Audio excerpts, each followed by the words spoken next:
ভাগবত suggest করেছে। শুরু করছি বাংলা বলছে, যখন বাংলা বলছে শুরু করছি সে সময় 7টা বাজতে মাত্র কয়েক সেকেন্ড বাকি রয়েছে। একের পর এক ইমেল, একের পর এক শর্ত, পাল্টা শর্ত। নবান্নের দেওয়া সন্ধে 6টার ডেডলাইন অনেক আগেই পার, কিন্তু আন্দোলনকারী চিকিৎসক এবং মুখ্যমন্ত্রীর মধ্যে বৈঠক এখনো 20 বাঁও চলে। দুপক্ষের মধ্যে অনেকটা যেন স্নায়ুযুদ্ধের দড়ি টানাটানি। মঙ্গলবার নবান্নের চিঠির পর চিঠিতে স্যার শব্দে আপত্তি ছিল চিকিৎসকদের, এমনকি মুখ্যমন্ত্রী যে তাদের জন্য নবান্নে অপেক্ষা করছেন ইমেলে সে কথার উল্লেখ ছিল না বলে দাবি করেন চিকিৎসকরা। বুধবার কাক ভোরে 4টেরও আগে 5 দফা দাবি জানিয়ে নবান্নে ইমেল করেন চিকিৎসকরা। দুপুরের দিকে সাড়া দেন মুখ্য সচিব, ফের ইমেলে আলোচনার আমন্ত্রণ। সন্ধে 6টায় নবান্নের ইমেল পেয়ে নিজেদের মধ্যে বৈঠকে বসেন চিকিৎসকরা। নিজেদের দাবিতে অনড় থেকে ফের 4 শর্তের কথা জানান তারা। বল এখন নবান্নের কোর্টে, আর কিছুক্ষণের মধ্যেই নবান্নে সাংবাদিক সম্মেলন হবে বলে আমরা জানতে পারছি, সেদিকে আমাদের নজর থাকবে। আমরা সরাসরি সেই সাংবাদিক সম্মেলনে আপনাদের নিয়ে যাব। তার আগে আপনাদের জানিয়ে রাখি, আজকে বাংলা বলছেতে যারা আমাদের সঙ্গে উপস্থিত রয়েছেন, বিজেপির পক্ষ থেকে শঙ্কুদেব পণ্ডা, সিপিআইএম এর পক্ষ থেকে তন্ময় ভট্টাচার্য, তৃণমূল কংগ্রেসের পক্ষ থেকে অরূপ চক্রবর্তী, কংগ্রেসের পক্ষ থেকে পার্থ মুখোপাধ্যায় এবং ডক্টর বিপ্রেশ চক্রবর্তী কিছুক্ষণের মধ্যেই আমাদের সঙ্গে যোগ দেবেন। আমি শুরুতে চোখ রাখবো প্রতিবেদনে।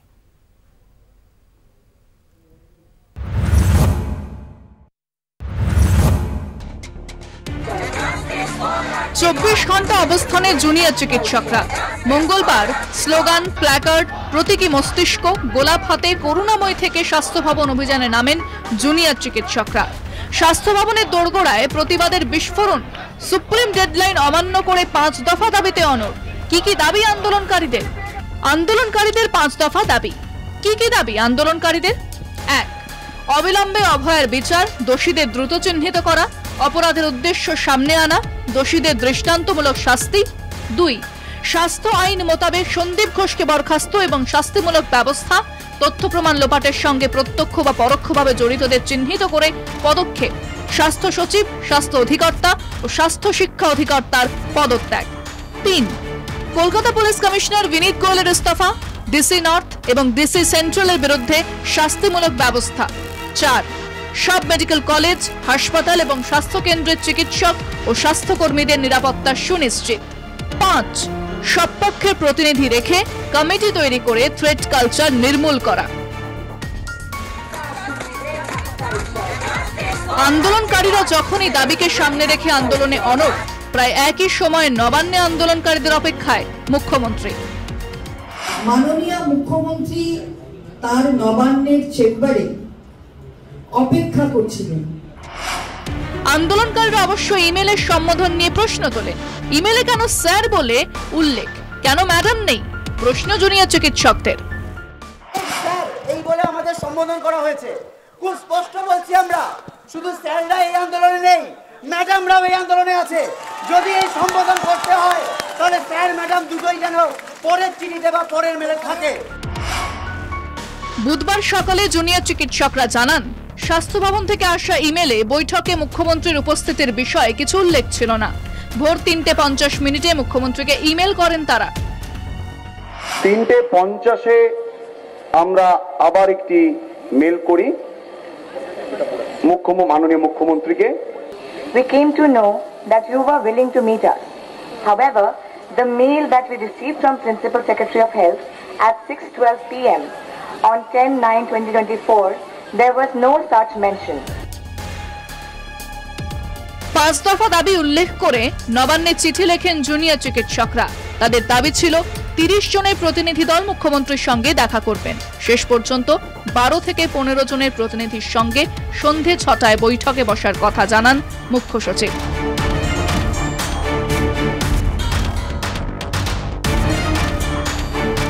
পাল্টা ইমেল জুনিয়র চিকিৎসকদের। 5 দফা দাবিতে অনড়। 30 জনের প্রতিনিধি দলই দেখা করবে, মুখ্যমন্ত্রীর উপস্থিতিতেই বৈঠক হবে এবং বৈঠকে সরাসরি সম্প্রচার করতে হবে বলে দাবি জানান তারা। যেহেতু আমাদের এই আন্দোলনটা সমস্ত মেডিকেল কলেজ থেকে শুরু হয়েছিল, তাই সমস্ত মেডিকেল কলেজের রিপ্রেজেন্টেটিভদের নিয়ে যে কমিটি হয়েছে আমাদের West Bengal junior doctors front, সেই জুনিয়র ডক্টরস ফ্রন্টের 30 জন প্রতিনিধি এই মিটিংটায় যাবে। কিছুদিন আগে লালবাজারের সামনে প্রায় 22 ঘন্টা অবস্থান করেছিলেন জুনিয়র ডাক্তারেরা। দাবি ছিল কলকাতা পুলিশ কমিশনারের পদত্যাগ। সেই অবস্থানের ছবি ফিরল স্বাস্থ্য ভবনের সামনেও। তবে এবার কি জট কাটবে? কাজে ফিরবেন জুনিয়র চিকিৎসকরা? কলকাতা টিভি।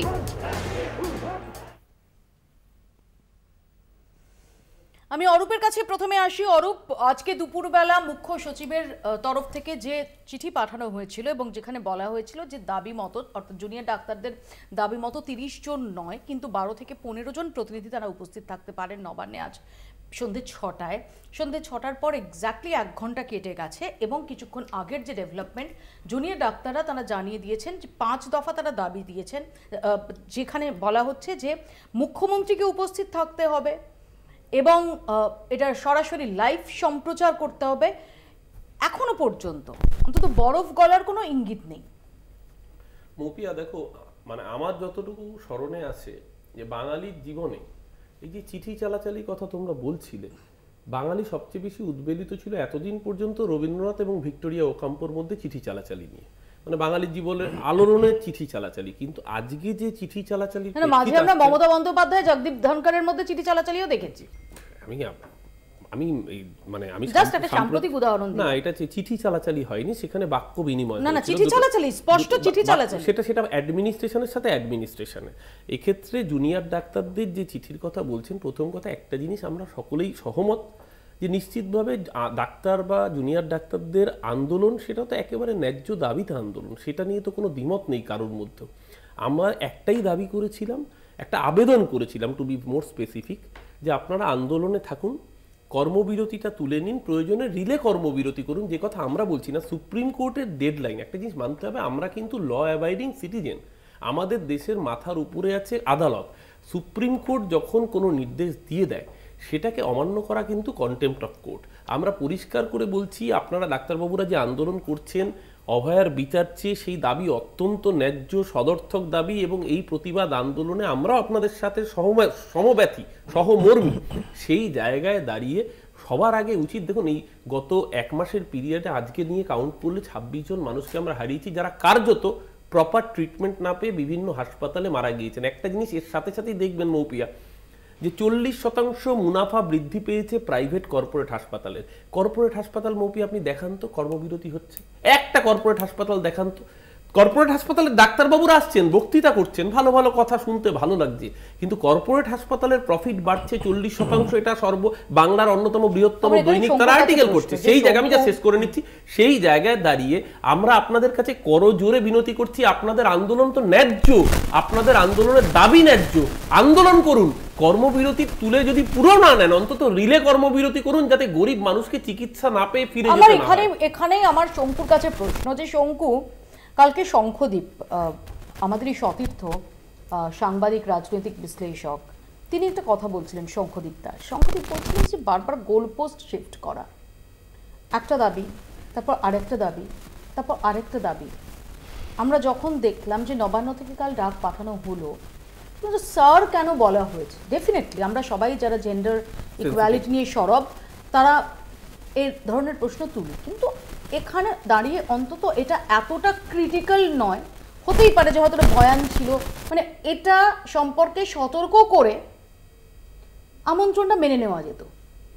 আমন্ত্রণ খারিজ করার মতো স্ট্রং লজিক এটা কি না, এটা নিয়ে আলোচনা চলতে পারে।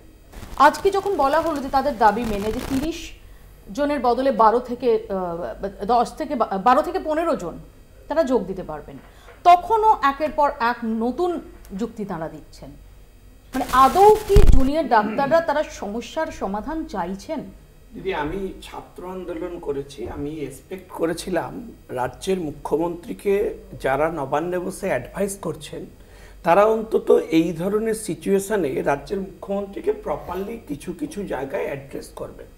আপনি যদি লক্ষ্য করে দেখেন যে এরা যখন লালবাজার আন্দোলন করতে গেছিল তখন এরা 21 জনকে নিয়ে ওখানে রিপ্রেজেন্টেশনে গেছিল। হঠাৎ 21 কেন 19 নয়, কেন 15 নয়? একটা ঘটনার রেফারেন্স ছিল, তার কারণ 21টা সরাসরি চলে যাচ্ছি নবান্নে, যে মাননীয় মুখ্যমন্ত্রী কি বলতে চেয়েছিলেন, কি বলার দরকার ছিল, সবকিছু নিয়ে ইতিমধ্যে আপনাদের সামনে অনেকে বলেছেন। তো আমরা সবকিছু নিয়ে আপনাদের সামনে এসেছি। আমি মাননীয় মুখ্য সচিবকে বলবো প্রথমে আপনাদের কাছে বিশদে বলবে যে ঘটনা প্রবাহ কি হয়েছে। নমস্কার, মাননীয় মন্ত্রী মহাশয় আপনাদের সামনে প্রাথমিক বক্তব্য রেখেছেন। আমরা আপনাদের সঙ্গে বসে আমাদের যারা জুনিয়র ডক্টরস আছেন ওদেরকে অনুরোধ করেছিলাম গত দিন যাতে ওরা কাজে ফিরে আসুক। তারপরে আমরা আজকে 3:21 কাছাকাছি, আমি একটা শোনা যাচ্ছে না,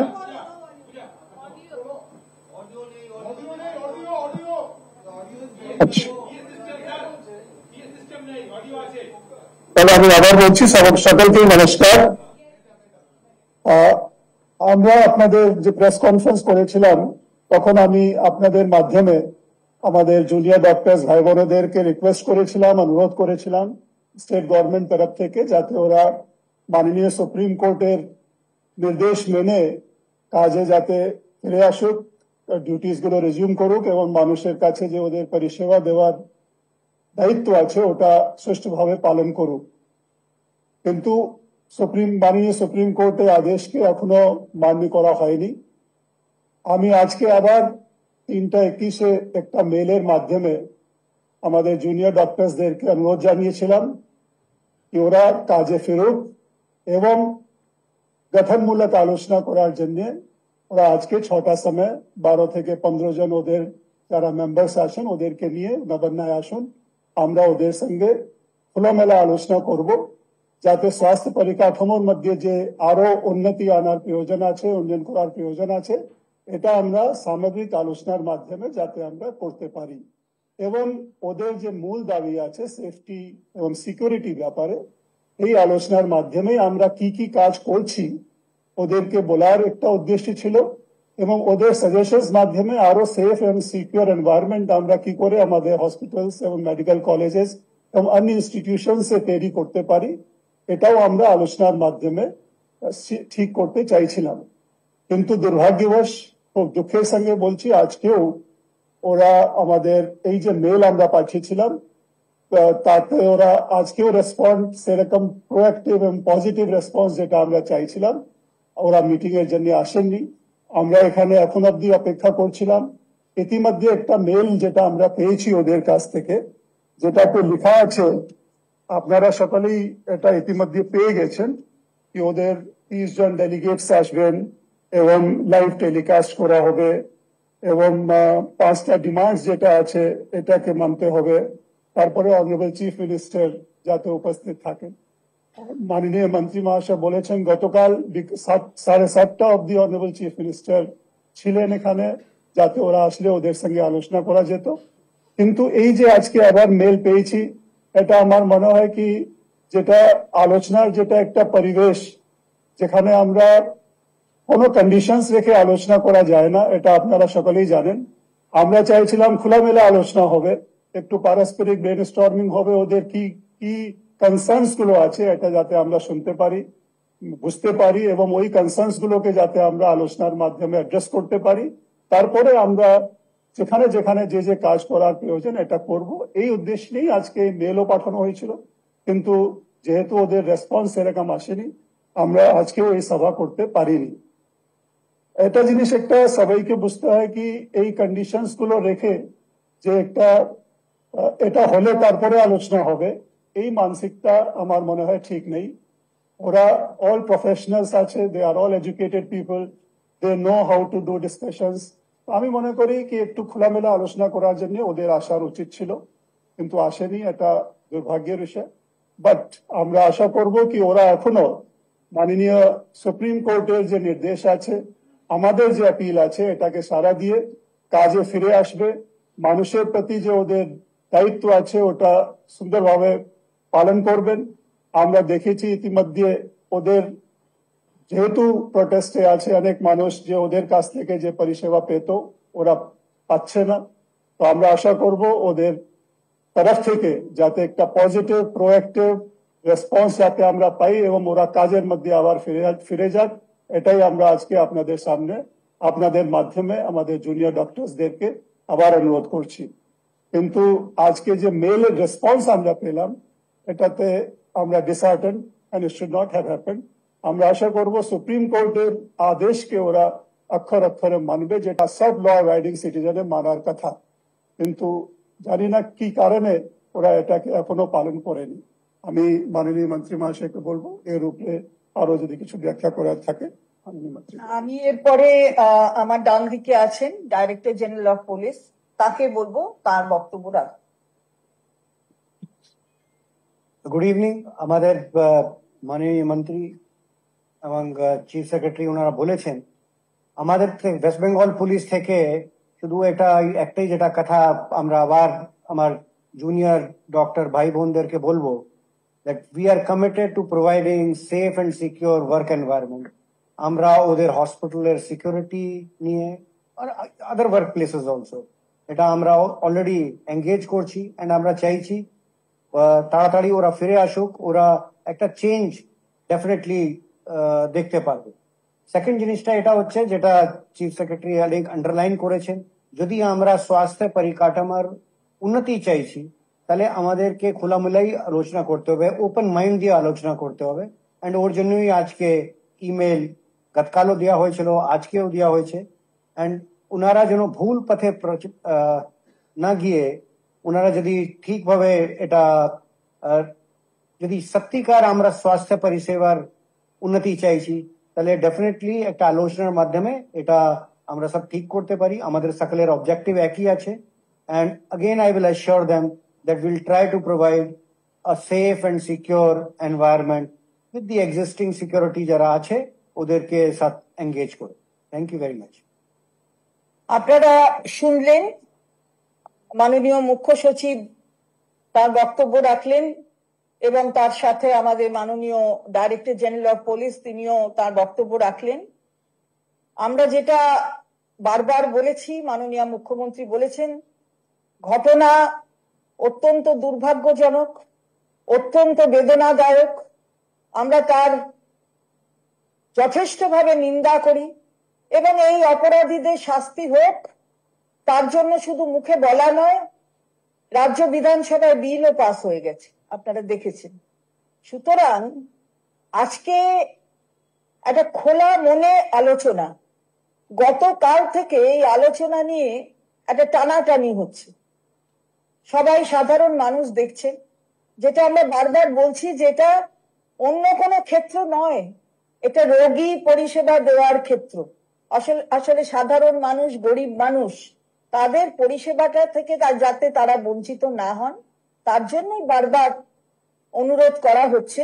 এবং সর্বোচ্চ ন্যায়ালয় মাননীয়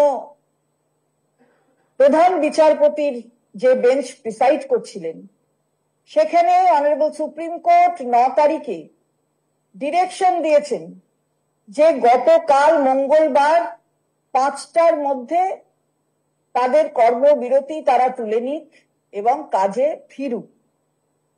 আমরা গতকাল 5টা অবধি বলেছি যে আমরা দেখেছি যে তারা ফিরবেন কি ফিরবেন না। আমরা নিশ্চিতভাবে বিশ্বাস রাখছিলাম তারা মান্যতা দেবেন।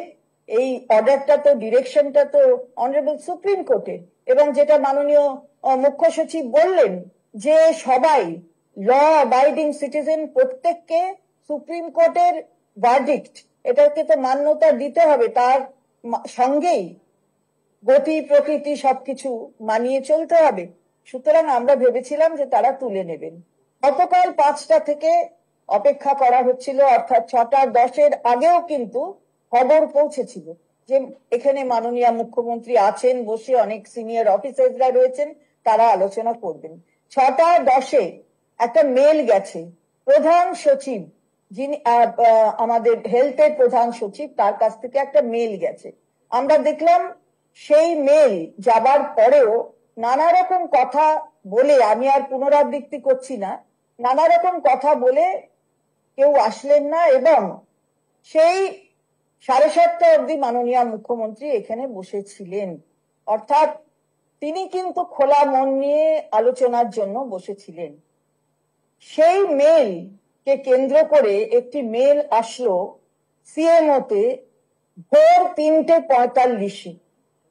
আমরা এটা প্রশ্ন করতে চাই যে কোন সিএমওতে কোন মেল 3:45 এই ব্যাপার নিয়ে আসা, এটা কি খুব স্বাভাবিক? নিশ্চয় নয়, সবাই মানবেন এটা। তাহলে কি এর পেছনে কোনো রাজনীতি লুকিয়ে আছে? আসলে রাজনীতি লুকিয়ে আছে বলেই তাই এই ধরনের ঘটনা প্রবাহ আমরা দেখছি। 3:45 মেল, তারপর আজকে 3:21 অথবা 3:23 মাননীয় মুখ্য সচিব একটা মেল করে 6টায় আসবার কথা বললেন, অর্থাৎ প্রায় 2.5 ঘন্টা আগে এই মেল গেছে আসার জন্য। 6টায় আসবেন 12 থেকে 15 জন প্রতিনিধি, তারা আসতে পারেন। কিন্তু আমরা দেখলাম যে সেই মেলের উত্তর এলো পরে, অর্থাৎ প্রায় 2 ঘন্টা পরে এলো, যে কিছু শর্ত দিয়ে, যে এই শর্ত, এটা লাইভ টেলিকাস্ট হবে এবং মাননীয় মুখ্যমন্ত্রীকে থাকতে হবে এবং তাদের যা কিছু তাদের যে শর্তগুলো আছে সেই শর্তগুলো নিয়ে কথা বলতে হবে। এটা আমি জনসাধারণের কাছে এই কথাটাকে পরিষ্কার করে দিতে চাই যে মানুষ জানেন যে রাজ্য সরকার খোলা মনে বসতে চাইছে, কোনো শর্ত সাপেক্ষ নয়। কোনো কিছু শর্ত দিয়ে খোলা মন, এই দুটো একসাথে চলে না, এটা সাইমালটেনিয়াসলি চলতে পারে না। অর্থাৎ খোলা মন নেই, অর্থাৎ সেই মেয়েটি বিচার পাপ, যিনি নির্যাতিতা হয়েছেন এবং মায়ের কোল ছেড়ে চলে গেছেন, আসলে ব্যাপারটা তা নয়, পেছনে কোনো রাজনীতির খেলা আছে। তাই এতটা সময় লাগছে এত কিছু চিন্তা ভাবনা করতে, কিন্তু আলটিমেট লক্ষ্য হচ্ছে আসলে খোলা মনে কোনো আলোচনা দরকার নেই, চায় না। তাই এই শর্তগুলি আরোপ করা হচ্ছে। আমরা তো এখনো বলেছি যে মাননীয় মুখ্য সচিব বলেছেন যে আপনারা আসুন, আমরা বসে সবাই, এখানে অফিসাররা রয়েছেন, একদম উচ্চ পর্যায়ের অফিসাররা রয়েছেন, তারা কথা বলতে চাইছেন। তারপরেও শর্ত, মাননীয় সুপ্রিম কোর্ট যে ভার্ডিক্ট দিয়েছেন, আমরা তাকে নিশ্চিতভাবে প্রত্যেকে ল অ্যাবাইডিং সিটিজেন, আমরা সেই ভার্ডিক্টকে, সেই অর্ডারকে মান্যতা দেব, এ বিষয়ে কোনো সন্দেহ নেই। গতকাল 5টা চলে যাওয়ার পরেও অপেক্ষা করা হয়েছে। আমরা কিন্তু মাননীয় মুখ্যমন্ত্রী কোন রকমের অন্য কিছু, অর্থাৎ কোনো নেগেটিভ পদক্ষেপ এটা গ্রহণ করেননি। এরকম কোনো কিছু পদক্ষেপ গ্রহণ করা সরকারের পক্ষ থেকে হয়নি। তিনি সম্পূর্ণ মান্যতা দিয়েই এবারে যা বলেছে অনারেবল সুপ্রিম কোর্ট, আমরা সেই অর্ডার গুলোকে ফলো করবার আর কি পদ্ধতিগত ব্যাপার আছে সেগুলো আমরা, আমাদের তো মান্যতা দিতে হবে, সেগুলো আমরা লক্ষ্য রাখছি। এবং আবারও এটা বলতে চাই যে এই পরিষেবা কিন্তু রোগীর পরিষেবা, এবং সেই রোগীর পরিষেবাকে বঞ্চিত করা কোনো রোগীকে, এটা বোধহয় সঠিক এই পদক্ষেপ নেওয়া হচ্ছে না। এটা যারা জুনিয়র ডাক্তার তারা ভাববেন, এবং আমি জুনিয়র ডাক্তারদের কাছে বলবো যে এই যে রাজনীতির প্রভোকেশন, এটার মধ্যে আপনারা না গিয়ে আপনাদের যেটা করণীয়, যার জন্য আপনারা এই নোবেল প্রফেশনে এসেছেন, সেই নোবেল প্রফেশনের যা কর্তব্য সেটা আপনারা নিশ্চিতভাবে পালন করুন। এটা আপনাদের কাছে আমাদের আবেদন। বলুন, আমরা সরাসরি ছিলাম নবান্নে, যেখানে সাংবাদিক সম্মেলন করলেন চন্দ্রিমা ভট্টাচার্য, রাজ্য পুলিশের ডিজি এবং মুখ্য সচিব। সেখান থেকে যেটা জানিয়ে দেওয়া হলো যে তারা যে মেল করেছিলেন জুনিয়র ডাক্তাররা, সেই মেলে যেভাবে শর্ত রাখা হয়েছে তাতে মনে করা হয় না যে তারা খুব সদর্থকভাবে তারা এই আলোচনা চাইছেন, এবং কোনো শর্ত, এরকম কোনো শর্ত রেখে আলোচনা করা যায় না। তাদের অনেক খোলাখুলি আলোচনার জন্য তাদের আমন্ত্রণ জানানো হয়েছিল, এমনটাই জানালেন মুখ্য সচিব। এবং চন্দ্রিমা ভট্টাচার্য তিনি রাজনৈতিক প্রভোকেশনের অভিযোগ আনলেন। আমরা এ প্রসঙ্গে আলোচনায় ফিরবো। আমাদের সঙ্গে সরাসরি রয়েছেন ডক্টর বিপ্রেশ চক্রবর্তী, তার কাছেও যাব। ছোট্ট একটা বিরতির পর ফিরছি, দেখতে থাকুন বাংলা বলছে। ফিরে এলাম বিরতির পর, আপনারা দেখছেন বাংলা বলছে। আমরা শুনলাম নবান্নের প্রেস কনফারেন্স শঙ্কু, অর্থাৎ জ্বর তো কাটলই না, বরং যেভাবে শর্তে অনড় থেকে চিঠির প্রত্যুত্তর দেওয়া হয়েছে তাই নিয়ে প্রশ্ন তুলল নবান্ন এবং চন্দ্রিমা ভট্টাচার্য আরও এক ধাপ এগিয়ে গিয়ে তিনি রাজনৈতিক প্রভোকেশনের অভিযোগ তুললেন। দিদি, আমি যেটা দিয়ে শুরু করেছিলাম সেটা দিয়ে আমি 2 লাইন বলে শেষ করে দেবো, কারণ রিসেন্টলি ডেভেলপমেন্ট এসছে বলে। প্রথম কথা হচ্ছে, আমি বলেছিলাম যে ওনাকে মুখ্যমন্ত্রী, তোমার 2 লাইন না সাধারণ 2 লাইন? না, আমার 2 লাইন। মুখ্যমন্ত্রী, মাননীয় মুখ্যমন্ত্রী যে যার অ্যাডভাইস যারা সব দিচ্ছেন তাদের এটা দেখা উচিত ছিল যে লালবাজারে ওরা 20 জন নিয়ে গেছিল, 21 জন, এবং অনেকবার তাদের সাথে কথাবার্তা বলার পর তার কারণ ওরা আজকেও বলেছে যে ওদের 26টা মেডিকেল কলেজের রিপ্রেজেন্টেটিভ আছে। এটা তো কোনো অর্গানাইজড ফোর্স না যে 2-3 জন লিডার তৈরি হয়ে যাবে, তো সমস্ত রিপ্রেজেন্টেশন নিয়েই ওরা যেত, গিয়ে কথা বলতো। শর্ত তো সরকার প্রথম দিয়েছে। এর আগের মেলটা আপনি দেখুন, তাতে বলেছে 12 না হলে 15 নিয়ে আসবে। কেন 15টা লোক যাবে আর 30টা লোক গেলে কি অসুবিধে? কি লুকোছাপার আছে? মুখ্যমন্ত্রী বসবেন, ছেলেরা যাবে, তাদের কথা বলবে, আপনি শুনবেন, বলবেন ঠিক আছে দেখছি, এই তো কথা। এতে এত শর্ত নয়, লুকোছাপা, কোর্টে যাবে বলে প্রস্তুতি নিচ্ছে। তন্ময়দা, প্রথম কথা হচ্ছে জুনিয়র ডাক্তাররা তারা ঠিক করছেন, সরকার তারা ঠিক করছেন। আমি সরকারেরও প্রতিনিধি না, জুনিয়র ডাক্তারদেরও প্রতিনিধি না। কিন্তু এ কথা ঠিক যে অরূপ যখন বলল তখন বলল যে অবশ্যই আমরা ওদের দাবির পক্ষে, অবশ্যই আন্দোলনের পক্ষে, বিচারের পক্ষে। এখন প্রশ্নটা হচ্ছে একই সঙ্গে বিচারের পক্ষে এবং একই সঙ্গে সন্ধ্যার পরে পোস্টমর্টেমের পক্ষে কি করে থাকা যায়? একই সঙ্গে বিচারের পক্ষে এবং একই সঙ্গে পিডাব্লিউডি ডিপার্টমেন্টের তৎপরতায় সেমিনার রুম সংলগ্ন বিল্ডিং এবং ওয়াশরুম ভাঙার পক্ষে কিভাবে থাকা যায়? একই সঙ্গে বিচারের পক্ষে এবং 14 তারিখ যে ভাঙচুর ওখানে চলল এবং অরূপের রাজনৈতিক দলের কর্মীরাই চালালো সেটারও পক্ষে কিভাবে থাকা যায়? হ্যাঁ, ঠিকই তো, সকলে বিচার চাই। এই যে জুনিয়র ডাক্তাররা কর্মবিরতি করছেন বলে চিকিৎসা ব্যবস্থা লাটে উঠে গেছে, আমাদের মাননীয় মুখ্যমন্ত্রী, স্বাস্থ্যমন্ত্রী, তিনি এতদিন ধরে বলে এসেছেন পশ্চিমবাংলায় আমরা দেশের মধ্যে সেরা চিকিৎসা ব্যবস্থা চালু করেছি।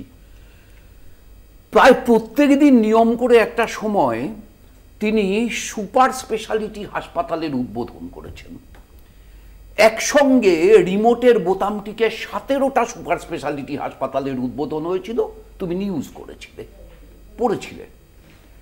এই যে এত কিছু হলো, এই হওয়ার মধ্যে দিয়ে যে এত ডাক্তার, এটা ঠিক যে সময় পর্যন্ত 24 জন মারা গেছিল তাদের ভিতর 9 জন যেখানে চিকিৎসা করছিল সেখানে কোনো জুনিয়র ডাক্তারের কোনো দিন ছিল না, মৃত্যুর দিনেও ছিল না। বাকি 15টা ডাক্তার জুনিয়র ডাক্তারদের থাকার কথা ছিল, কিন্তু সেখানে গিয়ে সিনিয়র ডাক্তাররা তাদের চিকিৎসা করেননি এমন অভিযোগ কি একটাও আছে? উত্তর না। এই 15 জন চিকিৎসা না পেয়ে মারা গেছে এমন অভিযোগ এই 15টা মৃতের পরিবারের কেউ করেছেন এখন পর্যন্ত? আমরা দেখেছি বিক্রম ভট্টাচার্যের মাই করেছেন।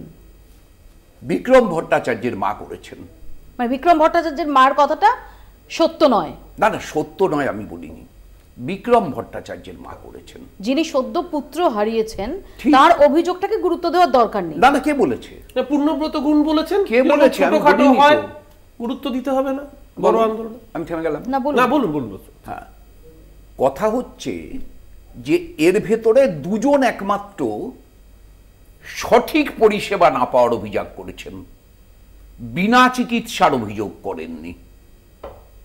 সঠিক পরিষেবা না পাওয়া, এটার বিচার আলাদা আলাদা। পার্থর একরকম হবে, শঙ্কুর আরেক রকম হবে, অরূপের আরেক রকম হবে, আমার আরেক রকম হবে, তোমার আরেক রকম হবে, ডাক্তারের আরেক রকম হবে, সিস্টারের আরেক রকম হবে।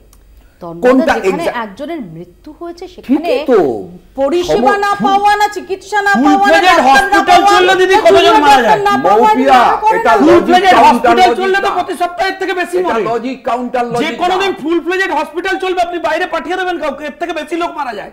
এরা তো ইন্টেনশনালি একটা সরকার 30 জন উকিল নামিয়ে এটাই প্রমাণ করার চেষ্টা করলো কি করে আন্দোলনটা বন্ধ করবে। 2023 সালে এই সময়কালের ভিতর যত মানুষ মারা গেছিল যখন জুনিয়র ডাক্তাররা কর্মবিরতিতে ছিলেন না, তার থেকে 2024 সালে এই সময়কালে আমি আসবো তন্ময়দা, আমি একটু পার্থদার এটা সংখ্যা তত্ত্ব আসবো, তারপর আমি ডক্টর 2020 সালে সবচাইতে বেশি কোভিড পিরিয়ড বাদ দিচ্ছি, তারপরে তো 2022 গেছে, 2023 গেছে, 2024 গেছে। 2022 এবং 2023-এর তুলনায় 2024-এ এই সময় হাসপাতালে চিকিৎসা নিতে আসা মৃত্যুর সংখ্যা এখন পর্যন্ত সংখ্যাগতভাবে কম। আরে মহামুশকিল তো বেসরকারি হাসপাতালে এত বেশি সুযোগ সুবিধা কি সিস্টেম চালু করেছে? হাসছো এই আলোচনা করতে কি? তোমরা হাসতে হচ্ছি, তোমরা কান্ডাভাষণ দেখে চিত্রনাট্য ধারা বলুন, পাঠটা শুরু করুন প্লিজ। ব্যাপার হচ্ছে যে জুনিয়র ডাক্তাররা একটা আন্দোলনে বসে আছেন, তারা তো কিছু শর্ত সামনে রেখে বসেছেন, ফলে তাদের যখনই কোনো আলোচনায় টাকা হবে এটা জানা কথা গিয়ে তারা কিছু শর্ত দেবেন, ফলে শর্তহীন আলোচনা এই জিনিসটা আজকের দিনে দাঁড়িয়ে এটা সম্ভব নয়। কেননা আজকেও পর্যন্ত যে ইমেলটা পাঠানো হয়েছে সেখানে সুপ্রিম কোর্টের নির্দেশের উল্লেখ করা হয়েছে।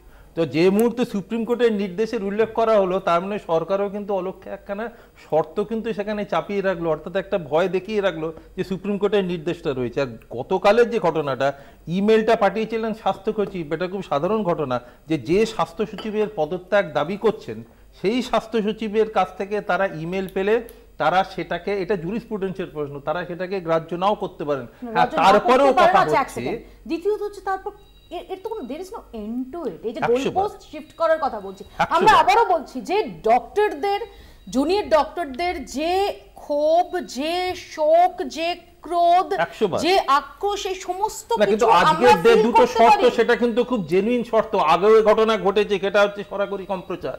আমরা কিন্তু আগেও দেখেছি মুখ্যমন্ত্রী সরাসরি সম্প্রচার করেছেন এবং মুখ্যমন্ত্রীর পুরো সময়টা থাকা, এ দাবি তারা করতেই পারেন। আমার মনে হয় এই দাবিগুলো করাটা খুব একটা অন্যায় নয়। তারপরেও যেটা ঘটনা যে যত তাড়াতাড়ি শীঘ্র সাধারণ স্বাভাবিক অবস্থা ফিরে আসুক, এর থেকে কাম্য আর কিছু হতে পারে না। ডক্টর চক্রবর্তী, জুনিয়র ডাক্তারদের সঙ্গে নবান্নের যে মেল বিনিময় হচ্ছে, আমাদের বক্তব্য হচ্ছে দু তরফ থেকেই কি এই জট কাটানোর আন্তরিক সদিচ্ছা রয়েছে, নাকি এই শর্তের ক্ষেত্রে কোথাও সদিচ্ছার অভাব বা কোথাও এই ইস্যুটাকে ড্র্যাগ করে নিয়ে যাওয়ার একটা চেষ্টা থাকছে? জাস্ট একটু আগে যে প্রেস কনফারেন্সটা হলো তার মধ্যে আমি সবার একটা কথা বলে নিতে চাই। বারবার 2-3টে শব্দবন্ধ ইউজ করা হলো, রাজনৈতিক অভিসন্ধি, রাজনৈতিক প্রভোকেশন, রাজনৈতিক উদ্দেশ্য এটসেট্রা। আমরা জুনিয়র ডাক্তার যারা আন্দোলন করছি এই মুহূর্তে মাঠে ময়দানে নেমে, এবং আমাদের সাথে অনেক অনেক সাধারণ মানুষ এই লড়াইতে আমাদের পাশে এসে দাঁড়িয়েছে। এই শব্দবন্ধ ইউজ করা হয়তো এই জনসাধারণকে কোনোভাবে, আমি ডক্টর চক্রবর্তী একটু বিরত করছি এই মুহূর্তে আন্দোলনকারী জুনিয়র ডক্টররা তারা প্রেস কনফারেন্স করছেন, সরাসরি সেখানে চলে যাব।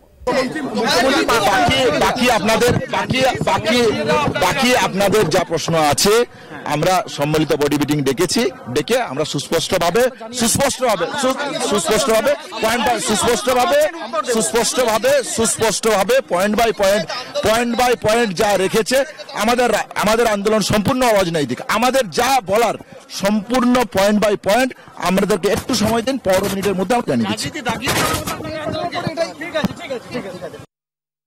আমরা যেটুকু শুনতে পেলাম যে এখনই তারা তাদের পরবর্তী কি সিদ্ধান্ত সেটা জানালেন না, তারা আলোচনা করে তারপর সেই সম্পর্কে জানাবেন, কিন্তু তাদের আন্দোলনের সঙ্গে রাজনীতির কোনো সংসর্গ নেই, এটা খুব জোর গলায় দাবি করলেন জুনিয়র ডাক্তাররা। আমি ডক্টর চক্রবর্তীর কাছে আবারও চলে যাব। ডক্টর চক্রবর্তী, হ্যাঁ, প্রথম কথা, মন্তব্যটি অত্যন্ত দুর্ভাগ্যজনক, কারণ আমাদের পাশাপাশি প্রচুর সাধারণ মানুষ আমাদের জন্য পাশে এসে দাঁড়িয়েছেন। তারা মনে হয় না এই শব্দবন্ধকে খুব একটা ভালোভাবে মেনে নেবেন। ডক্টর চক্রবর্তী, এখানে আমার একটা প্রশ্ন, আপনি যেটা বলছেন একদম আমি তার সঙ্গে 200% একমত, যেটা আমি আগেও বললাম যে আশঙ্কা, যে ক্রোধ, ক্ষোভ, অ্যাংগুইশ, এই সমস্ত কিছু আমরা ফিল করছি, আমরা সমাজ, বৃহত্তর সমাজ, সর্বস্তরের মানুষ সেটা ফিল করছি বলে আমরা দফায় দফায় পথে নামছি। আমি নিজে রাস্তায় নেমেছি প্রোটেস্টার হিসেবে, জার্নালিস্ট হিসেবে নয়। কিন্তু প্রশ্ন হচ্ছে যে গোলপোস্ট শিফট করা, ডেফিনেটলি কর্মক্ষেত্রে সুরক্ষার যে দাবিটা তোলা হচ্ছে এটা ভীষণ ভীষণ ভীষণ জরুরি, এবং সুপ্রিম কোর্টও এটা এনশিওর করার ব্যাপারে সুনির্দিষ্ট নির্দেশ দিয়েছে রাজ্য সরকারকে। পাল্টা সুপ্রিম কোর্ট কি বলেছে যে রাজ্য সরকার এগুলো এনশিওর করবে এবং কাজে ফিরবে, যে ডেডলাইন গতকালই পেরিয়ে গেছে, জুনিয়র ডাক্তাররা কাজে ফিরবেন, কিন্তু স্বাস্থ্য সচিবের পদত্যাগ বা বিনীত গোয়েলের পদত্যাগ, এগুলো কি আপনার মনে হয় না যেগুলো রাজনৈতিক দাবি? প্রথম কথা, কোনো পোস্টই, যে পোস্টগুলো, যেই পদাধিকারী মানুষগুলোকে পদত্যাগের দাবি জানানো হয়েছে, কোনো পোস্টই রাজনৈতিক পোস্ট নয়। প্রথম কথা, এগুলো সবই অ্যাডমিনিস্ট্রেটিভ পোস্ট। সেকেন্ড কথা, সিকিউরিটি মানে কোনো একটা কিছু ভয়ের পরিবেশ আছে, এবং সেই ভয়ের পরিবেশ মানে সবটাই শুধু কোনো একজন দুষ্কৃতী এসে হামলা করবে এরকম নয়। অনেক রকমের ভয়ের পরিবেশ বিগত 1 মাসে যা যা আমাদের পরিবেশ পরিস্থিতি সম্পর্কে সবাই অলরেডি জেনে গেছে। এবং আরজি করে যে অভ্যন্তরীণ একটা সিচুয়েশন চলছিল, খুব খারাপ পরিবেশ চলছিল, যার এন্ড রেজাল্ট হিসেবেই এই মৃত্যু কিনা সেটা কিন্তু এখনো সবার কাছে স্পষ্ট নয়। তাই সব অপরাধী, সব ভয়, সব কিন্তু সিসিটিভিতে ধরা পড়ে না, প্রথম কথা।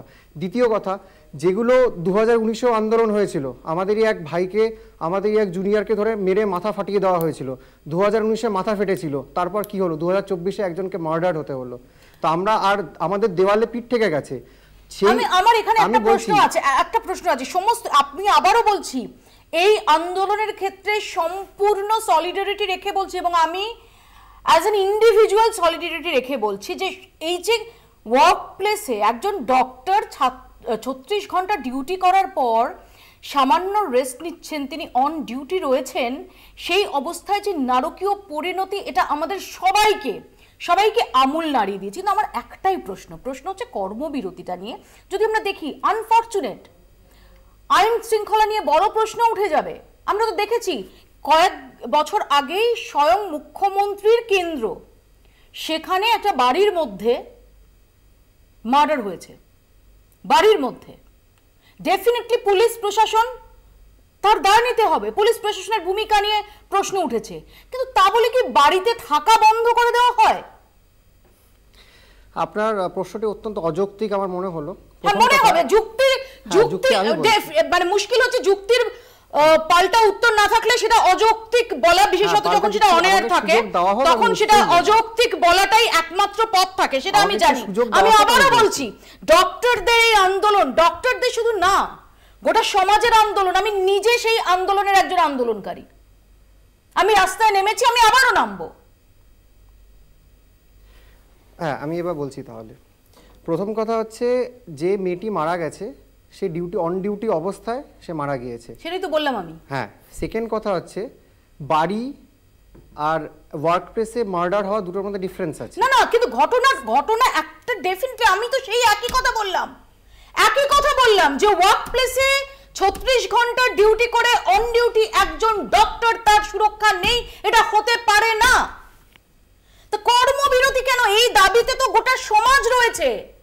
হ্যাঁ, বলছি কর্মবিরতি এই কারণেই, ঘটনাটা ওয়ার্ক প্লেসে হয়েছে। কেন ঘটনাটা হলো, ঘটনার মোটিভ কি কারণে হলো? জাস্ট একটা বিক্ষিপ্ত ঘটনা নাকি অনেক কিছু ঘটনার, অনেক পুরনো দিনের কিছু, কারা কি মোটিভ ছিল, কারা এর জন্য প্রকৃত দোষী, কোথায় ঘুরে বেড়াচ্ছে আমরা এক্ষুনি জানি না। হতেই পারে আমাদের সাথে এই যে আমরা পথে মিছিলে হাঁটছি, এখানে আসছি, আমাদের মধ্যেই কেউ ঘুরে আছে যারা এই হত্যাকাণ্ডের সাথে ডিরেক্টলি বা ইনডিরেক্টলি জড়িত। আমাকে বলতে দাও প্লিজ। এই অবস্থায়, এই নারকীয় হত্যাকাণ্ড হওয়ার পর আমি ধরে বলছি, আমাদের SSKM হাসপাতালে আমাদের অর্থোপেডিক্সের একজন অর্থোপেডিক্সের পিজিটিকে ধরে ট্রমা সেন্টারের মধ্যে তাকে ধরে মারা হয়েছে, তার মাথা থেকে রক্ত বেরিয়ে এসছে। সিকিউরিটি তো বোঝাই যাচ্ছে, যখন গোটা দেশ, গোটা বাংলা সতর্ক হয়ে আছে, তারা দেখতে পাচ্ছে কি হচ্ছে না হচ্ছে, তার মাঝখানেও এই ধরনের ক্রাইম হয়ে যাচ্ছে। শুধু সেটা যদি কলকাতার মধ্যে একটা প্রাইম জায়গা থেকে জিনিসগুলো হচ্ছে, এই আন্দোলনকারীদের অন্যতম ফেস কিঞ্জল নন্দ কি বলছেন শোনাবো। অংশ হওয়ার জন্য এই সমস্ত আন্দোলনকারীদের আপনারা সকলেই দেখেছেন, গতকাল থেকে প্রচুর মানুষ, সাধারণ মানুষ কাছে দূরে বিভিন্ন জায়গা থেকে বিভিন্নভাবে আমাদের খাবার, জল, বায়ো টয়লেট প্রত্যেকটি জিনিস দিয়ে সাহায্য করছেন এবং পাশে থাকছেন। সেই জায়গায় দাঁড়িয়ে সেই মানুষটিও চেয়েছেন আমাদের জন্য কিছু করার। হয়তো তার সামর্থ্য কম, কিন্তু তার ইচ্ছেটি প্রবল। তিনি একটি হাত পাখা নিয়ে প্রত্যেকটি আন্দোলনকারীকে হাওয়া করছেন যাতে কারোর গরম না লাগে। মনে রাখবেন, তিনিও কিন্তু এই আন্দোলনের একজন আন্দোলনকারী, এবং এইটার পিছনে আমার মনে হয় না ওনার কোনো রাজনীতি আছে। তাই রাজনীতি, প্রত্যেকটি মানুষই রাজনীতি নিয়ে থাকে, প্রত্যেকটি মানুষের একটি নিজস্ব রাজনীতি আছে, কিন্তু রাজনীতির বাইরেও প্রত্যেকটি মানুষের যে মনুষ্যত্বের জায়গাগুলো আছে সেই জায়গায় দাঁড়িয়ে কিন্তু এই আন্দোলন। আবারও বলছি, এই আন্দোলনে কোনো রাজনীতির রং নেই, কোনো রাজনীতির প্রভাব নেই, সম্পূর্ণ একটি আমি ফেরাবো, আমি ডক্টর চক্রবর্তীর কাছে যাব। মনুষ্যত্বের কথা, ডেফিনেটলি এই মনুষ্যত্বের টানেই তো হাজার হাজার মানুষ সলিডারিটি দেখাচ্ছেন। বিক্রম ভট্টাচার্যেরও কি একটু মনুষ্যত্ব প্রাপ্য না? তার মায়ের কি একটু মনুষ্যত্ব প্রাপ্ত নয়? এমনকি তার মায়ের অভিযোগকে মিথ্যে বলে দেগে দেওয়া, সেটাও কি মনুষ্যত্ব ডক্টর চক্রবর্তী? বিক্রম ভট্টাচার্যকে আজকে আপনারা সবখানে দেখাচ্ছেন, অবশ্যই দুর্ভাগ্যজনক। এরকম হাজার হাজার বিক্রম ভট্টাচার্য আছে যাদের বিনা চিকিৎসায় মারা যান। হ্যাঁ, বিনা চিকিৎসায় মারা যান, বিনা চিকিৎসায় মারা যান। একবারও সেটা বলিনি। যে কোনো মৃত্যু দুর্ভাগ্যজনক, প্রথম কথা যে কোনো মৃত্যু দুর্ভাগ্যজনক। এরকম মৃত্যু কখনো মৃত্যুকে নিয়ে কখনো পলিটিক্স বা কোনো সেগুলোকে নিয়ে কারো ফায়দা তোলা উচিত না, এক নম্বর কথা। দ্বিতীয় কথা, এই বিক্রম ভট্টাচার্যের মতো অনেক হাজার হাজার আছে। উত্তর বাংলার বিক্রম ভট্টাচার্যের বাড়ি, আপনি গোড়া সমস্যাটা বোঝার চেষ্টা করুন। বিক্রম ভট্টাচার্যের বাড়ি কোন্নগর, কোন্নগর থেকে একটা আরটিএ মানে ডাক্তারি ভাষা আরটিএমএস রোড ট্রাফিক অ্যাক্সিডেন্ট, একটা রোড ট্রাফিক অ্যাক্সিডেন্ট পলিট্রমা পেশেন্টকে চিকিৎসার ক্ষেত্রে সময়টা খুব ইম্পর্টেন্ট। কারণ যে কোনো আরটিএ পেশেন্টের ক্ষেত্রে ব্লিডিং থেকে হেমারেজ মানে হেমারেজ হয়ে গিয়ে হাইপোভলিমিক শক ডেথের one of the main reasons থাকে, হেড ইঞ্জুরি থাকে, মাল্টিপল বোন ফ্র্যাকচার্স থাকে। তো সেই ক্ষেত্রে টাইমটা খুব ইম্পর্টেন্ট। কোন্নগর থেকে সব থেকে কাছের হাসপাতাল যদি বলি, কোন্নগরে যেখান থেকে রেফার করেছিল সব থেকে কাছে 12 কিলোমিটার দূরে Serampore Walsh super speciality hospital, 20 kilometre ওখান থেকে 16 কিলোমিটার দূরে সাগর দত্ত মেডিকেল কলেজ হাসপাতাল, 20 কিলোমিটার দূরে আরজি কর মেডিকেল কলেজ হাসপাতাল, 24 কিলোমিটার দূরে কলকাতা মেডিকেল কলেজ হাসপাতাল। সেই পরিস্থিতিতে কোন্নগর হাসপাতাল কেন? প্রথম কথা আমাকে একটা কথা বলি ডক্টর চক্রবর্তী, একটা কথা বলি। ঠিক যেদিন এই নারকীয় নৃশংস নক্কারজনক ঘটনা আরজি করে ঘটে, সেদিন কেন ওই চিকিৎসক সেমিনার হলে ঘুমিয়েছিলেন, এই প্রশ্নটা যতটা নক্কারজনক। কেন বিক্রম ভট্টাচার্যকে অমুক হাসপাতাল তমুক হাসপাতাল অত কিলোমিটার দূর ততটা বড় ভৌগোলিক অবস্থাকে, এই প্রশ্নটা তোলা এটাও ততটা নক্কারজনক। দুটোকেই যেটা বলে তাকে ইংরেজিতে বলে হোয়াট অ্যাবাউটারি, হোয়াট অ্যাবাউটারি, হোয়াট অ্যাবাউটারি। এটাকে হোয়াট অ্যাবাউটারি। আমার কথাটা আপনি কমপ্লিটই করতে দিলেন না। ডাক্তার চক্রবর্তী, আপনাকে আমার একটা জিনিস জানার আছে আপনার থেকে, with due respect to all doctors fraternity. আমি আজকের একটা ইনসিডেন্ট বলি। আজকে একটি ছেলে, তার নাম শফিকুল ইসলাম, তার বাড়ি দেগঙ্গায়। বাইকে করে যখন বাড়ি ফিরছিল লরির সাথে ধাক্কা হয় এবং ছেলেটি গুরুতরভাবে আহত হয়। প্রথমে তাকে বারাসাত হাসপাতালে নেওয়া হয়, 1 ঘন্টার উপরে সেখানে কোনো ডাক্তার তাকে অ্যাটেন্ড করেননি। সেখান থেকে অবস্থার অবনতি হয়, ক্যালকাটা মেডিকেল কলেজে নেওয়া হয়, সেখানে 1 ঘন্টা থেকে কোনো ডাক্তার আসেননি। তারপর এসএসকেএম এ নেওয়া হয়, সেখানে কোনো ডাক্তার তাকে অ্যাটেন্ড করেননি। পরবর্তীকালে লাস্টে বাধ্য হয়ে তারা একটি প্রাইভেট নার্সিং হোমে নিয়ে যান এবং সেখানে কার্যত বিনা চিকিৎসায় শফিকুল ইসলামের মৃত্যু হয়। আজকে দেখুন, আমি আবারও বলছি, আপনাদের আন্দোলনের দাবি ন্যায্য, কিন্তু যদি কর্মবিরতি প্রত্যাহৃত না হয়, আরো কত ডাক্তারের উপর দিয়ে এই আন্দোলন দেখতে হবে আমরা জানি না। একটা অন্যায়কে করতে গিয়ে আরেকটা অন্যায়কে সমর্থন করা হয়ে যাচ্ছে তো চলছে না, তাহলে এখানে কেন চিকিৎসা হলো না? এটা তো আপনারা জবাব দেবেন। শঙ্কু দিদি, আমার শুধু একটাই প্রশ্ন। আপনি যেভাবে খুব স্পেসিফিক্যালি ডাক্তারবাবুকে জিজ্ঞেস করেছিলেন, সেটা নিয়ে আমার সিঙ্গেল লাইনার আছে।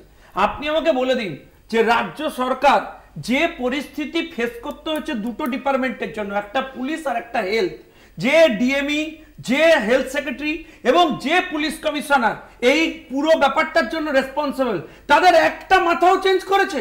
আপনার বাড়ির মেয়েকে আপনি কি করে ওই জায়গায় সেম স্পেসে কাজ করতে পাঠাবেন? বিশ্বাস তো তৈরি করতে পারছেন না, আস্থা তো দিতেই পারছেন না এদেরকে।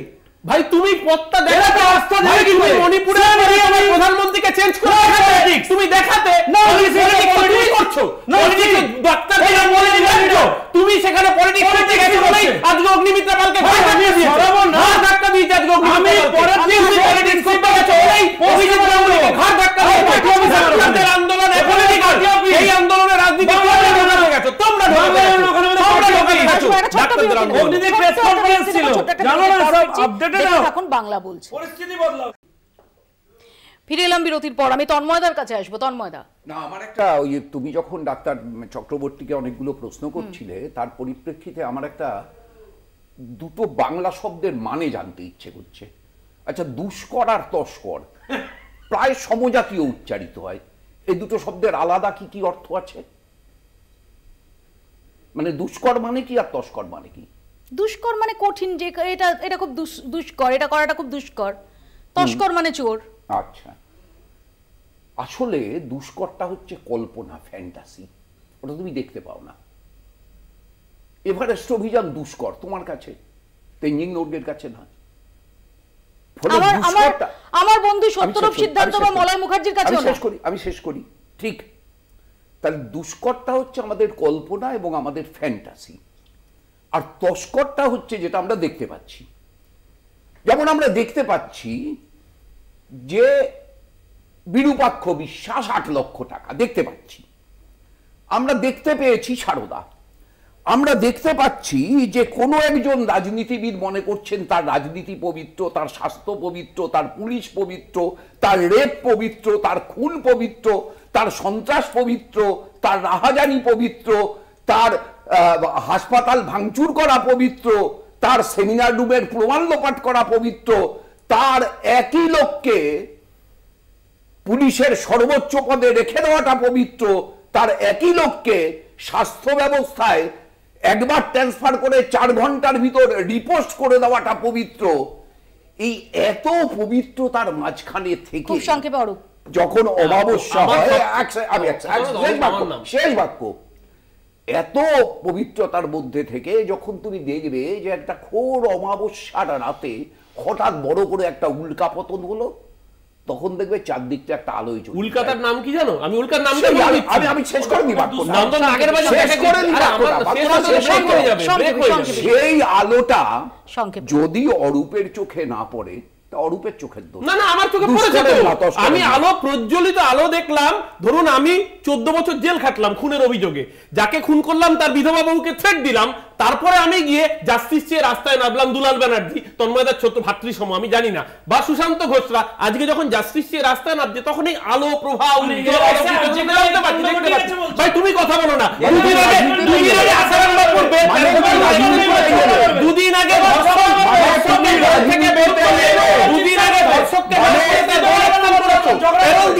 তোমার মুখে প্রশাসন আছে,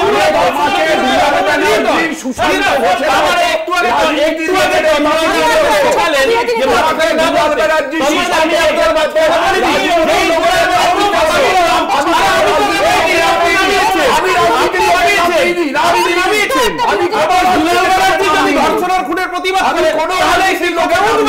কারণ এই দুলাল সৌদি, এই দুলাল তার খুন করার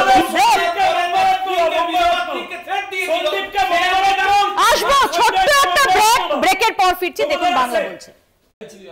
ফিরে এলাম বিরতির পর। আমি পার্থদার কাছে আসবো। পার্থদা, আপনার কি মনে হয় আজকে চন্দ্রিমা ভট্টাচার্য, রাজীব কুমার এবং মনোজ পান্ত যে কথা বললেন, কি মনে হয় যে বরফ গলবে?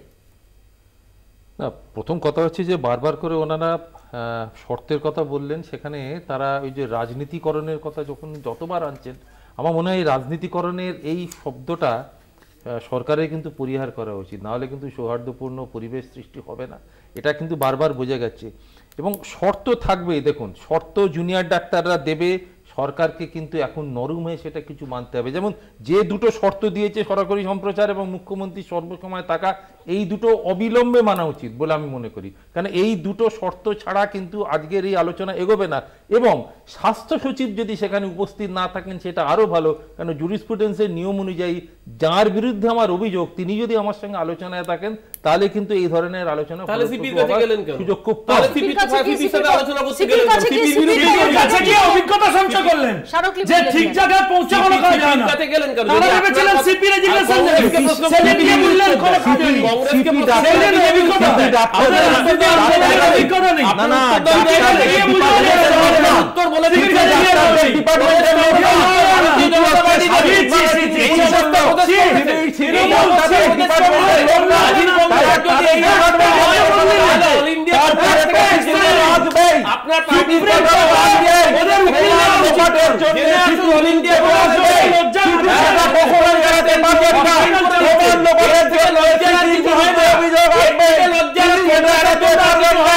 কিন্তু যখন ডাক্তাররা আলোচনা করবেন সেটা স্বাস্থ্যবাদীদের সঙ্গে সম্পর্কিত সেখানে স্বাস্থ্যবাদীদের জন্য তারা লজ্জায় তারা জড়িত থাকবে না।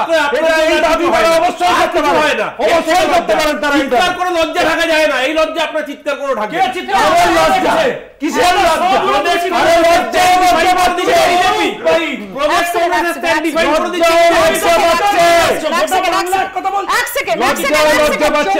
শঙ্কু আসছে, পার্থদা আসছে, আমার ডক্টর চক্রবর্তীর কাছে প্রশ্ন।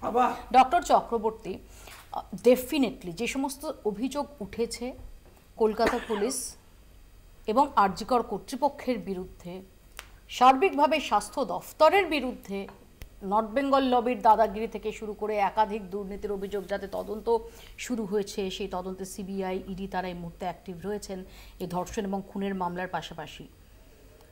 ডেফিনেটলি অনেকগুলো প্রশ্নের জায়গা থাকছে, এমনকি ধর্ষণ এবং খুনের ক্ষেত্রেও প্রমাণ লোপাটের মতো ঘটনা ঘটেছিল কিনা সেগুলো ভীষণ রকমভাবে প্রশ্নের সামনে আছে। সিবিআই তদন্ত করছে। যদি বিনীত গোয়েল বা নারায়ণ স্বরূপ নিগম তারা প্রত্যক্ষ বা পরোক্ষভাবে প্রমাণ লোপাটের কোনো চেষ্টা করে থাকেন, ডেফিনেটলি তাদের তো বিরুদ্ধে ব্যবস্থা হবে। এই মুহূর্তে বিষয়টা সিবিআই এর আওতায়, এবং আমরা অন্তত এটুকু দেখিনি সাম্প্রতিক অতীতে সিবিআই ঝাঁপিয়ে পড়ে কলকাতা পুলিশকে বাঁচাবে এরকম অনুকূল পরিবেশ কলকাতা পুলিশের জন্য রয়েছে এমনটা নয়। সিবিআই তদন্তের দিকে আমাদের সবার নজর রয়েছে। সেক্ষেত্রে যদি এটা উঠে আসে তদন্তে যে কলকাতা পুলিশ প্রমাণ লোপাটের চেষ্টা করেছে, নারায়ণ স্বরূপ নিগম প্রমাণ লোপাটের চেষ্টা করেছেন, তাহলে তো তাদের বিরুদ্ধে ব্যবস্থা হবেই। এবং সুপ্রিম কোর্ট সুমোটো এই বিষয়টাকে হাতে নিয়েছে। কেন কেন কর্মবিরতি করেই কেন এই দাবি দাওয়া দুটোকে এক্ষুনি হাসিল করতে হবে? তাহলে কি সিবিআই এর উপর ভরসা নেই, সুপ্রিম কোর্টের উপর ভরসা নেই? হচ্ছে হবে এরকম একটা গয়ঙ্গচ্ছ মনোভাব দিয়ে চলতে চলতেই তো আজকে এই জায়গায় মানে আপনারা কি এক্সপেক্ট করেছিলেন যে এর আগের দিন যে ডেট ছিল সেদিন প্রধান বিচারপতির বেঞ্চ বলে দেবেন যে এই লোক দোষী এবং তাতে তাদের ফাঁসিতে ঝুলিয়ে দেওয়া হোক বা কারাদণ্ড দিয়ে দেওয়া হোক? না, ওখানে সুপ্রিম কোর্টেতে আলোচনা প্রথম কথা হবেই না। কেন কাকে বলবে, সেই কে ফাঁসিতে যাবে, কে দোষী, সেটা তো সুপ্রিম কোর্টের ওখানে হওয়ারই কথা না। ওটা তো আমাদের এখানে শিয়ালদা কোর্টে হওয়ার কথা। সেটুকু নলেজ রেখেই তো আমরা আন্দোলন করছি না। ব্যাপারটা হচ্ছে আরজি করে এরকম একটা ঘটনা ঘটলো, তারপর একটা মব অ্যাটাক হলো 14 তারিখ একই জায়গায়, যেটা crime of place of occurrence ছিল, তার পাশে দেয়ালগুলো ভেঙে দেওয়া হলো। এবং এটা তো আমি বিশেষ রকেট সায়েন্স জানার দরকার না, একটা সাধারণ মানুষের মনে প্রশ্নটা উঠবে, যেখানে ধরেই নেওয়া হচ্ছে একটা ঘটনা হয়েছে, এরকম একটা বাজে ঘটনা হয়েছে, তার পাশে দেয়ালগুলো ভেঙে কেন দেওয়া হবে, এবং সেই ভেঙে দেওয়ার অর্ডার কারা দিলেন, সেখানে কাদের সাইন থাকলো, এটা যথেষ্টই সন্দেহ থেকে যাচ্ছে। এভিডেন্স ট্যাম্পারিং এর পসিবিলিটি আছে আমরা দেখেছি। তার সাথে 10 তারিখ কেন এই ওয়ার্ক অর্ডার ইস্যু করা হলো সে নিয়ে তো প্রশ্ন আছেই, আপনারও রয়েছে আমারও রয়েছে। হ্যাঁ অবশ্যই। তার সাথে এরকম মেডিকেল কলেজের মধ্যে একটা নক্কারজনক ঘটনা ঘটলো, এভিডেন্স ট্যাম্পারিং এর তথ্য উঠে আসছে। সেখানে আমরা ছাত্ররা গিয়ে বলছি আজকে স্বাস্থ্য ভবনে বসলাম, তারপরে আলোচনার জায়গা আসলো। এটা তো আমাদের অভিভাবক হিসেবে, এই রাজ্যের এই স্বাস্থ্য দপ্তরের অভিভাবক হিসেবে এই চিন্তাভাবনাগুলো তো আগেই করা উচিত ছিল না। তাদের সরাতে মানে অ্যাটলিস্ট তাদের প্রশ্ন তো করুক কেন জিনিসগুলো হলো, তাদের তো কেউ কিছুই বলছে না। তাহলে বিচার আপনার মনে হয় যে বিচার হচ্ছেন বিনীত গোয়েলকে সরালে, যে বিচার উই ওয়ান্ট জাস্টিস, মানে আপনার কাছে বা আপনারা যারা আন্দোলন করছেন তাদের কাছে হচ্ছে বিনীত গোয়েলের অপসারণ, নারায়ণ স্বরূপ নিগমের অপসারণ। আমার কাছে যেমন বিচারের মানে হচ্ছে যে যারা এর সঙ্গে জড়িত তাদের ইমিডিয়েটলি প্রত্যেককে তদন্তের আওতায় এনে আইন মাফিক তাদের বিরুদ্ধে কঠোরতম ব্যবস্থা। আমি সেটা বলিনি, একটা লিগ্যাল ব্যাটেল আছে আর একটা অ্যাডমিনিস্ট্রেটিভ ব্যাটেল আছে। কেন এটা হলো, কেন এই জায়গায় এসে সিচুয়েশনটা দাঁড়ালো, এটা তো অনভিপ্রেত। তো কেন হলো সেই সিচুয়েশনটা অ্যানালিসিস করে কারা এর জন্য দায়ী এবং তার পরবর্তী যে ঘটনাক্রম চললো তাতে তাদের কি ভূমিকা ছিল সেটা আদৌ সদর্থক কিনা, নাকি সেখানে কোয়েশ্চেনের জায়গা থাকছে। তারা ভিকারিয়াস লায়াবিলিটি বলেও তো একটা কথা আছে। সেই পার্ট হিসেবে এই হেডগুলোকে সরাতে কি এমন সমস্যা, এমন বিশাল কিছু হাতে ঘোরা দাবি নয়। যদি তাতে স্বাস্থ্য পরিষেবা নর্মাল হয় তাতে সরকারের সমস্যা কি হচ্ছে এতে? এইটুকু মেনে নিতে। দাবিটা হাতি না ঘোড়া না ইঁদুর সেটা নয়, কথা হচ্ছে যে আদৌ তারা ডেফিনেটলি অভিযোগ উঠেছে, আমিও বলছি অনেকগুলো জায়গায় প্রশ্নের অবকাশ রয়েছে, কিন্তু কেন সিবিআই তদন্ত অবধি আপনারা ওয়েট করছেন? সিবিআই এর উপর ভরসা নেই? এমন হতেই পারে যে কালকে সিবিআই বলল যে আসলে বিনীত গোয়েল এবং তার অফিসাররা তারা প্রমাণ লোপাট করেছেন, বলতেই পারে। হ্যাঁ, বলতেই পারে। তাহলে সেই অবধি ওয়েট করা যেতে পারে না, সেটা তো সিবিআই বলছে না। বিনীত গোয়েল অ্যারেস্ট হবেন। হ্যাঁ, নিশ্চয়ই, আমি এই প্রশ্নের উত্তরটা দিচ্ছি। সেটা সিবিআই বলছে। আমাদের পশ্চিমবঙ্গ সরকার কি বলছে? তারা তো এই পশ্চিমবঙ্গ সরকারের আন্ডারেই কাজ করছে। তারা এই পশ্চিমবঙ্গ সরকারের পার্ট থেকে অ্যাডমিনিস্ট্রেটিভ পোস্ট হোল্ড করে এরকম ঘটনা ঘটে গেল, তারপরে এভিডেন্স ট্যাম্পারিং এর তথ্য উঠে এলো এবং তাদের সেফগার্ড করার জন্য বিভিন্ন নোটিশ বেরোলো, অনেক কিছু তথ্য। তারপরে সুপ্রিম কোর্টের মনিটরিং এ আমাকে এটা বলো, সুপ্রিম কোর্টের মনিটরিং এ আপনারা সিবিআইকে দিন না। সিবিআই এর হাতে তো পাওয়ার রয়েছে, সিচুয়েশন চেঞ্জ করেন। সিবিআই এর হাতে পাওয়ার দিয়েছে। কালকে যদি আজকে সিবিআই কে তথ্যগুলো দিচ্ছে না কেন? তাহলে তো মানুষের কাছে পরিষ্কার হয়ে যাবে। পুলিশ প্রশাসনকেই দায় নিতে হবে। পুলিশ প্রশাসনকে, আমাকে শেষ করতে দাও, পুলিশ প্রশাসনকেই দায় নিতে হবে। পুলিশ কিন্তু তুমি কি হলফ করে বলতে পারো যে বিনীত গোয়েল বা নারায়ণ স্বরূপ নিগম চেঞ্জ হলেই আর একটাও এরকম কমবে? তারা অন্তত আস্থা তৈরি হবে, সুপ্রিম কোর্টের হিয়ারিংটা শুনবেন। কোর্ট বারবার বলছে এই ডাক্তার বাবুদের মনে সাহস জোগাতে হবে, কাজের পরিবেশ ফিরিয়ে আনতে হবে।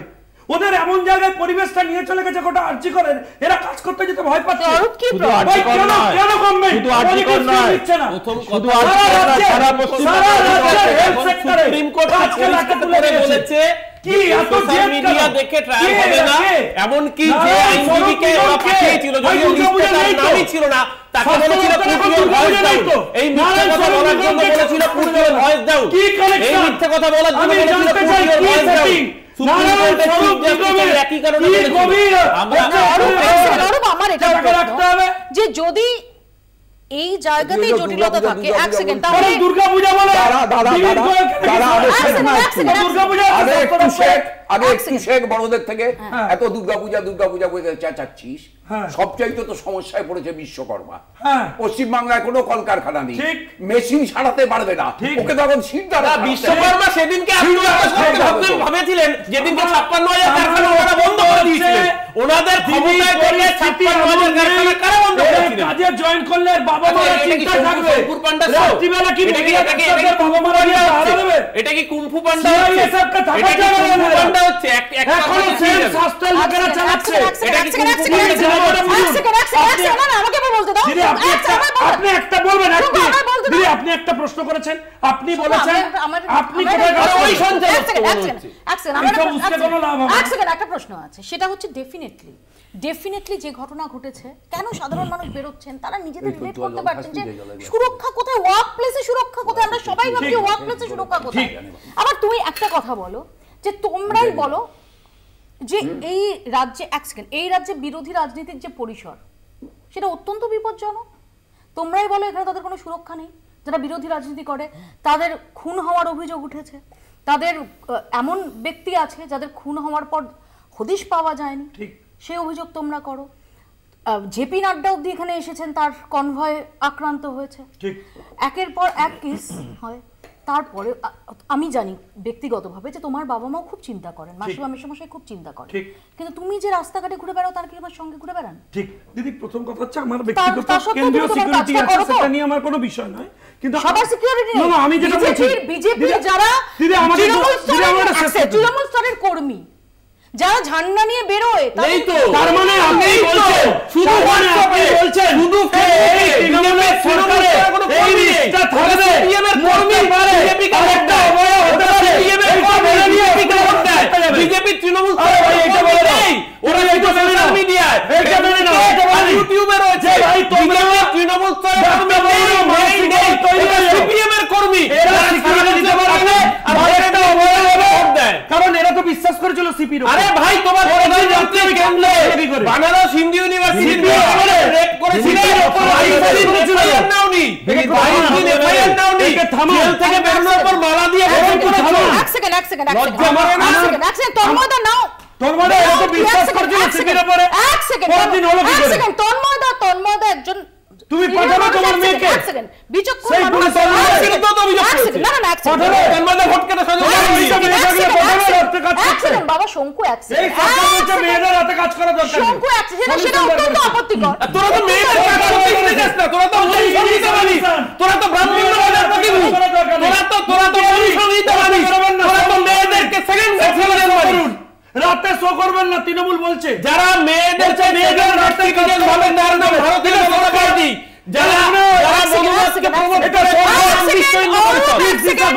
শঙ্কু এক সেকেন্ড অরূপ এক সেকেন্ড আমার তন্ময়দার কাছে প্রশ্ন তন্ময়দা এই অবস্থায় ওয়ে আউট কি আপনি বলুন যে ওয়ে আউটটা কি জট কিভাবে কাটবে আপনি একটুখানি সাজেশন দিন তো রাত্রি নিথর হলে অন্ধকার অরণ্যে গান ভালো লাগে আজ সবার ভিতরে অন্ধকার বেঁচে আছে দারুণ সোহাগে আলো নেই কোনো তাই অরণ্যে জাল বুনো শক্তি চট্টোপাধ্যায় শক্তি চট্টোপাধ্যায় এইরকম যখন অন্ধকার আমাদেরকে গ্রাস করে তখন অরণ্যে জাল বুনতে বলেছিলেন এখন যে জঙ্গলটা প্রতিষ্ঠিত হয়ে গেছে পশ্চিমবাংলার মাটিতে এই জঙ্গলের কিছুটা তো পরিষ্কার করতে হবে কিছুটা সাফ করতে হবে এই সাপটা প্রশাসনের পক্ষ থেকে কিছুটা করতে হবে এই সাপটা অন্য সব জায়গায় যারা জড়িয়ে আছেন আমি সহ তুমি সহ আমাদের সকলের দিক থেকে কিছুটা করতে হবে মানুষকে কর্তব্যপরায়ণ হতে হবে এটা যেমন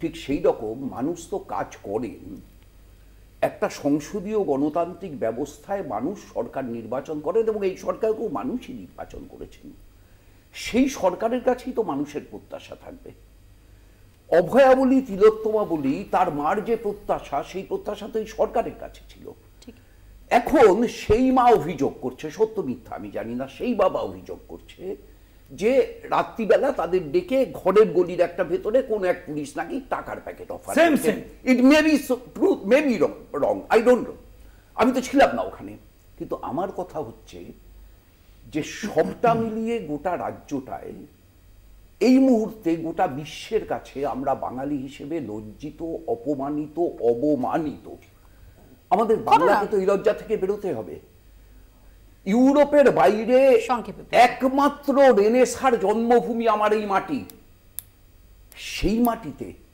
একজন মুখ্যমন্ত্রী মহিলা মাননীয় মুখ্যমন্ত্রী আরেকটু সংবেদনশীল হন আরেকটু সহানুভূতিশীল হন নিশ্চয়ই জুনিয়র ডাক্তারদের কাছে আপনার আবেদন সঠিক ভাষায় সঠিকভাবে পৌঁছে দিন আমি এখানে জুনিয়র ডাক্তারদের পক্ষ থেকে বা চিকিৎসক সমাজের প্রতিনিধি আছেন আমি তার উদ্দেশ্যে আবারও করজোরে আবেদন করে বলবো বব ডিলানের একটা কালজয়ী গানের line the answer is blowing in the wind যার তর্জমা করে বাংলায় কবি সুমন লিখেছিলেন কত হাজার মরলে তবে মানবে তুমি শেষে বড্ড বেশি মানুষ তৃণমূলের জন্য খুবই উপযুক্ত লাইন আজকে সেই জায়গায় তৃণমূল এবং তাদের সরকারের জন্য অত্যন্ত উপযুক্ত লাইন বলেছে মায়ের তো খালি করে যেতে কত হাজার মরলে বাংলা তোমাদের জন্য আমি গম্ভীর হয়ে এসেছিল বলেছিল বদল বদল চাই এখন বলছো বদল চাই বদল চাই আজই করে শেষ বক্তব্য কিন্তু